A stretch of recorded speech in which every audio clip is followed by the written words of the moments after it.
24 अगस्त 2024 को केंद्र सरकार ने न्यू पेंशन स्कीम एनपीएस की जगह एक नई पेंशन स्कीम यानी यूपीएस का ऐलान किया है। मोदी सरकार ने बताया कि यूपीएस के तहत 23 लाख केंद्र कर्मचारियों को फायदा होगा। हालांकि कर्मचारियों के पास यूपीएस या एनपीएस में से कोई भी पेंशन स्कीम चुनने का ऑप्शन रहेगा। वहीं राज्य सरकारें भी चाहें तो इसका लुत्फ उठा सकती हैं।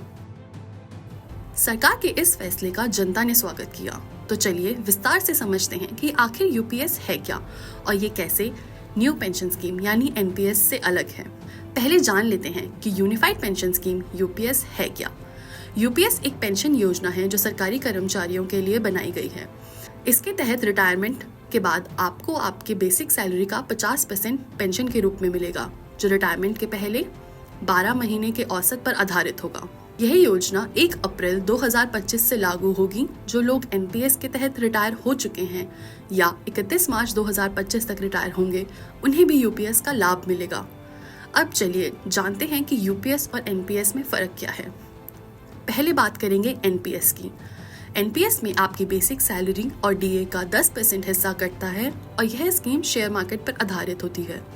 इसके कारण इसमें कोई निश्चित पेंशन की गारंटी नहीं होती और टैक्स का भी प्रावधान है। एनपीएस में रिटायरमेंट के बाद पेंशन पाने के लिए फंड का 40% निवेश करना होता है। वहीं अब बात करते हैं कि सरकार की नई स्कीम यूपीएस आपको अश्योर्ड फैमिली पेंशन की सुविधा देता है, यानी कर्मचारियों की मौत के समय उसकी जो पेंशन बनेगी उसका 60% डिपेंडेंट फैमिली को मिलेगा। अगर किसी की सर्विस 10 साल से कम है तो भी अश्योर्ड मिनिमम पेंशन 10,000 महीना है। डीए को ऐड कर दें तो आज की डेट में ये 15,000 महीना हो जाती है। पेंशन, अश्योर्ड पेंशन और अश्योर्ड फैमिली पेंशन में डीए भी लगेगा। अब आप सोच रहे होंगे कि यूपीएस से कर्मचारी को और क्या क्या फायदे मिलेंगे, तो चलिए ये भी आपको बताते हैं। जब भी पेंशन स्कीम में बदलाव होता है तो सबके मन में रिटायरमेंट और ग्रेजुटी को लेकर चिंता उठती है। रिटायरमेंट पर ग्रेजुटी के अलावा लमसम पेमेंट का भी लाभ मिलेगा। 6 महीने की सेवा के लिए सैलरी प्लस डीए का 10% रकम का लमसम पेमेंट किया जाएगा। इसे लेकर कई लोगों के मन में सवाल होगा कि क्या बार बार पेंशन स्कीम चेंज कर सकते हैं, तो इसका जवाब है नहीं।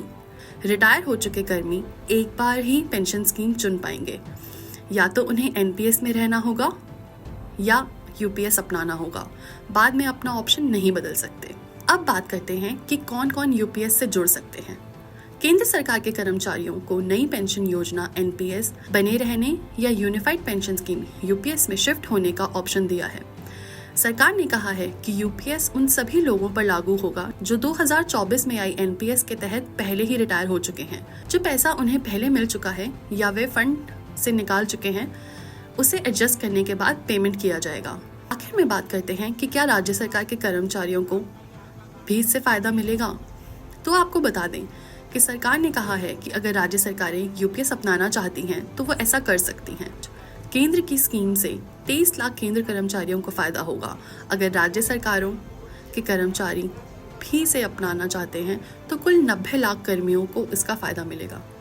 यूपीएस के बारे में और खबरें देखने के लिए देखते रहें एनडीटीवी इंडिया।